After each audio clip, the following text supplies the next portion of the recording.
Hi guys, मैं हूँ जूनी और आप लोग देख रहे हैं जस्ट एक्सप्लेन।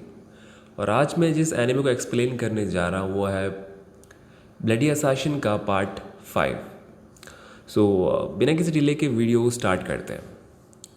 इस एपिसोड के स्टार्ट में हम लोग देखते हैं कि तात्सुमी शैले के साथ ट्रेनिंग कर रहा होता है, क्योंकि अब शैले की बारी होती है उसे ट्रेन करने की। और जब वो उसके साथ ट्रेनिंग कर रहा होता है, वो उसे पूछता है कि क्या वो कुछ और काम नहीं करती, जिस पर कि शैले कहती है कि वो दूसरे काम करना चाहती है, पर वो उन सब में बहुत बुरी थी, इसीलिए वो इन शॉर्ट किसी भी तरह के हाउस होल्ड वर्क नहीं करती है। और तात्सुमी उससे पूछता है कि वो इस लाइन में कैसे आई, क्योंकि वो उन सब में से काफ़ी भोली सी होती है। जिस पर कि वो उसे कहती है कि वो उस कैपिटल के ओल्ड एरिया से बिलोंग करती है और वहाँ पर वो किसी चीज़ में अच्छी नहीं थी और सब लोग उसका मजाक बनाते थे, सिर्फ उसके एक दोस्त को छोड़कर। और उसे उसके साथ टाइम बिताना अच्छा लगता था। पर एक दिन जब वो लोग एक साथ टाइम स्पेंड कर रहे होते हैं, तभी वहाँ पर उसका दोस्त या फिर एक्स BF आ जाता है और वहाँ पर वो सब चीज़ को तोड़ने लगता है और वो उसके दोस्त को मारने की कोशिश करता है। शायद उसने पी रखी थी, आई मीन हु नोस। पर शैले उस पर अटैक करती है और उसे मार देती है उसके दोस्त को बचाने के लिए। और उसे यकीन नहीं होता कि उसे मारते वक्त उसने कितना रिलैक्स फील किया। और दूसरी ओर उसकी दोस्त डर से कांप रही होती है। उसे इसके लिए सज़ा नहीं मिली क्योंकि इसे सेल्फ डिफेंस के अंडर लिया गया।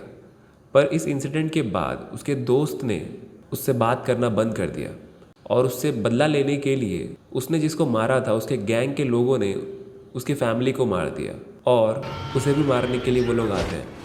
पर शैले उन सभी को मार देती है और तब उसे एक चीज़ पता चलती है, वो सिर्फ एक ही चीज़ में अच्छी है और वो है लोगों को मारने में। और इस तरह से वो इस लाइन में आए। इसके बाद कि वो लोग तात्सुमी को जैंग से मिले उस इम्पेरल वेपन को यूज़ करने के लिए कहते हैं। वो उसे यूज़ करता है पर उसे कुछ अजीब दिखता है और वो उस वेपन को ज़्यादा टाइम तक यूज़ ही नहीं कर पाता है। उनको लगता है कि तात्सुमी इस वेपन के लिए कंपैटिबल नहीं है और उनकी बॉस तात्सुमी को एक बुक देती है जिनमें उन इम्पेरियल वेपन्स का इन्फॉर्मेशन होता है। और वो बॉस से पूछता है कि उसके हिसाब से कौन सा इम्पेरियल वेपन सबसे ज़्यादा स्ट्रॉन्ग है। और बॉस कहती है कि एक ऐसा यूज़र जो कि आइस को कंट्रोल कर सकता है, या आइस मतलब बर्फ़ वाला आइस, ओके। पर वो अभी कैपिटल में नहीं है क्योंकि उसे अनोदर ट्राइब पर अटैक करने के लिए भेजा गया है, क्योंकि वहाँ के एक प्रिंस अपने आर्मी को काफ़ी तेज़ी से ग्रो कर रहा है और ऐसा कहता है कि वो कभी भी किसी से भी नहीं हारा फाइट में। और जिसके बाद की सीन चेंज होता है और हम लोग देखते हैं कि नॉर्दर्न ट्राइब का एक सीन, और उस लड़की ने उस प्रिंस को भी हरा कर उसे कैप्चर कर लिया होता है, जिसकी हम लोग इतनी तारीफ सुन रहे थे अभी। दूसरी ओर हम लोग कैसल के अंदर देखते हैं जहाँ की वो एम्परर कहता है कि वो उन जनरल्स की हेल्प से साउथ में होने वाले रिवॉल्यूशन को रोके जो कि उनके खिलाफ काफ़ी तेज़ी से बढ़ रहा है। और वो मिनिस्टर उन्हें ऑर्डर करता है कि वो जनरल एस्डेथ को यहाँ पर बुलाए, क्योंकि नॉर्थ ट्राइब में उसका काम खत्म हो चुका है। और वो कहता है कि उसके आते ही उसे उन असैसिन्स को मारने के लिए काम दे दिया जाए। और हाँ, एस्डेथ यहाँ पर उसी लड़की का नाम है जो कि आइस को कंट्रोल कर सकती है। और दूसरी ओर तात्सुमी और लियोने दोनों मार्केट में घूम रहे होते हैं कि तभी उनके पीछे कुछ लोग पड़ जाते हैं और वो सभी वो लोग होते हैं जिससे कि लियोनी ने पैसे लिए होते हैं। तो तात्सुमी लियोनी के साथ भाग रहा होता है पर वो उससे बिछड़ जाता है और वो रास्ता भूल जाता है कि तभी वहाँ पर उसे एक लड़की दिखाई देती है और वो उसे कहती है कि वो एक गार्ड है और वो उसकी हेल्प करेगी, उसे रास्ता ढूंढने में मदद करेगी। और तात्सुमी की नज़र तभी उस लड़की के पेट पर पड़ जाती है और लड़की कहती है कि इसका नाम कूरो है और ये एक इम्पेरल रेलिक है। और वो बताती है कि इम्पेरल रेलिक के लिए कई सारे लोगों को चुना गया, पर इस इम्पेरल रेलिक ने उन सभी को मार दिया। पर यह रेलिक उसके साथ कंपैटिबल हो गया क्योंकि उसका दिल काफ़ी साफ है और वो तात्सुमी की हेल्प करती है, जिसके बाद कि वो चली जाती है। और तात्सुमी सोचता है कि उसे इसके बारे में बॉस को बताना चाहिए। और दूसरी ओर हम लोग उस गार्ड के पास्ट को देखते हैं और वो कैप्टन ओगर को अपना आइडल मानती है और वो नाइट रेड से बदला लेना चाहती है क्योंकि उसे लगता है कि वो लोग ईविल हैं, क्योंकि उन लोगों ने मर्डर किया है। मतलब एक तरह से कह सकते हैं कि वो उसके अंधी भक्त है। और जिसके बाद कि लियोनी और तात्सुमी फिर से एक दूसरे से मिल जाते हैं और उनका कैपिटल में आने का एक्चुअल रीज़न होता है उन्हें किसी को ठिकाने लगाना होता है और वो लोग एक रेड लाइट एरिया में जा पहुंचते हैं और वहाँ पर एक आदमी को मारते हैं जो कि वहाँ पर लड़कियों को ज़बरदस्ती उठवाकर उन्हें ड्रग्स देकर इस काम में इन्वॉल्व कर रहा होता है और वो लोग उन सभी को वहाँ पर मार देते हैं। और जब वो लोग वापस जा रहे होते हैं हमें उनकी बातों से मालूम पड़ता है कि वो लोग तो मिशन पर आए ही थे, पर उनके साथ एक और टीम भी मिशन पर गई थी और वो टीम होती है शैले और माइन की, और वो दोनों भी अपना टारगेट को मार कर वापस लौट रहे होते हैं कि तभी वो लड़की जिसने कि तात्सुमी की हेल्प की होती है, यानी कि वो गार्ड, वो उन दोनों पर अटैक करती है और वो कहती है कि उसका नाम सिरियू है और वो उन दोनों से उसके डैड और उसके मेंटोर यानी कि कैप्टन ओगर के डेथ का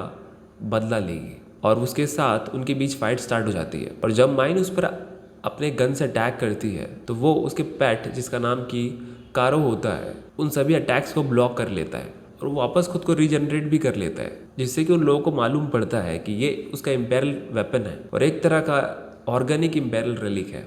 ऑर्गेनिक मतलब जिसमें जान हो, एक तरह से बोल सकते हैं। और वो लोग उस पर कई सारे अटैक्स करते हैं पर वो वापस से खुद को जनरेट कर लेता है। माइन कहती है कि ऑर्गेनिक इम्पेरियल रेलिक्स को ख़त्म करने के लिए हमें उनके कोर को ख़त्म करना होगा, वरना वो लोग खुद को रिजनरेट करते ही रहेंगे। माइन उस पर कंटिन्यूसली अटैक करती रहती है ताकि वो उसके कोर के सही जगह को पता कर सके। पर तभी वो लड़की बाकी सारे गार्ड्स को वहाँ पर बुलाने के लिए उन्हें सिग्नल दे देती है और तभी शैले सिरियू पर अटैक करने लगती है, क्योंकि अगर वो उसके यूज़र को मार दे तो वो इम्पेरल रेलिक अटैक करना बंद कर देगा। और जिसके बाद कि वो सिरियू के साथ फाइट करती है और वो उसके दोनों हाथों को काट देती है। पर सरप्राइज सरप्राइज, उसने अपने हाथों में वेपन्स छुपा कर रखे होते हैं और वो उसे शैले पर शूट करती है, पर शैले उसे ब्लॉक कर लेती है और ये देखकर सिरियू चौंक जाती है और शैले उसे उन दोनों गन्स वाले आर्म्स को भी काट देती है। जिसके बाद कि वो उसे मारने ही वाली होती है कि वो लड़की कारो यानी कि उसके इम्पेरल आर्म को अपने ट्रम्प कार्ड को यूज़ करने के लिए कहती है और वो अपने बर्जक मोड में ट्रांसफॉर्म हो जाता है और जिसके बाद कि वो माइन पर काफ़ी तेज़ी से अटैक करता है और वो उसे पकड़ लेता है और सिरियू उसे माइन को मारने के लिए कहती है कि तभी शैले उसके हाथ को काट देती है और वो माइन को बचा लेती है।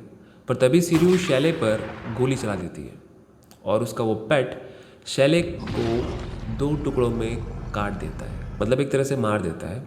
और वैसा होते ही माइन का अपना गुस्से पर कंट्रोल नहीं रहता है और वो उस पर अटैक करने के लिए बढ़ती है, पर उसका आर्म बुरी तरह से इंजर्ड हो चुका होता है कि तभी वहाँ पर बाकी सारे गार्ड्स भी आ जाते हैं और माइन अब चारों तरफ से गिर चुकी होती है कि तभी शैले अपने वेपन से एक फ्लैश पैदा करती है और ये उसके पावर्स में से एक होता है और उस फ्लैश में लोगों को कुछ भी नहीं दिख रहा होता है और शैले माइन को वहाँ से भाग जाने के लिए कहती है। जिसके बाद कि सिरियू शैले को मारने के लिए कहते हैं और वो उसे मार देता है और सिरियू साइको जैसा बिहेवियर कर रही होती है। और दूसरी ओर जब ये बात नाइट्रेट्स को मालूम पड़ता है वो लोग गुस्से से भर जाते हैं और तासुमी कहता है कि हमें उससे बदला लेना चाहिए, जिस पर कि बुलाइट कहता है कि ऐसा करने से कोई फ़ायदा नहीं होगा और हमें अपने इमोशंस पर काबू रखना होगा। हमें पहले से ही मालूम था कि हम में से किसी की भी मौत कभी भी हो सकती है और माइन अपने मन ही मन में फैसला कर लेती है कि वो सिरियू से शैले का बदला लेके रहेगी जब भी उसकी अगली बार उससे मुलाकात होगी। और जिसके बाद कि सीन शिफ्ट होता है और हम जनरल एस्डेथ को देखते हैं और वो कैपिटल में आकर पहुंच जाती है, मतलब समझ रहे हो, नाइट्रेट्स के लिए और बड़ी मुसीबत। और इसी के साथ ये एपिसोड यहीं पर ख़त्म हो जाता है और आई गेस कि मैं धीरे धीरे एनिमेस को बनाऊंगा, मतलब उनका एक्सप्लेनेशंस, क्योंकि दूसरे काम भी हैं यार मुझे। और ठीक है, मैं ट्राई कर रहा हूँ कि एपिसोड जल्दी से जल्दी बना सकूँ, बट क्या करूँ। But don't worry, next episode इतनी लेट में नहीं आएगा। पॉसिबल है कि हफ्ते में 1 या 2 वीडियो मैं कोशिश कर रहा हूँ डालने की, लेट्स सी कि क्या होता है, ठीक है। बट 1 वीडियो तो आ ही जाएगा, ये टेंशन लेने की बात नहीं है। और अगर आता भी है देन वो 2 से 3 एपिसोड का कंपाइलेशन होगा, मतलब कि अगर मैं जल्दीबाजी में बनाता तो हफ्ते में 3 वीडियो बनाता हर एक एपिसोड पर। बट वहीं पर अगर मैं हफ्ते में 1 वीडियो बनाता हूँ पर 3 एपिसोड को मिला के बना देता हूँ तो बात वही पड़ेगी, ठीक है। और वीडियो थोड़ी सी लंबी भी बनेगी। सो आई होप कि आप लोग को बात समझ में आ रही हो। सो सपोर्ट करते रहे चैनल को, ओके। और अगर चैनल पर नए हो तो प्लीज़ चैनल को सब्सक्राइब कर दो। Thank you.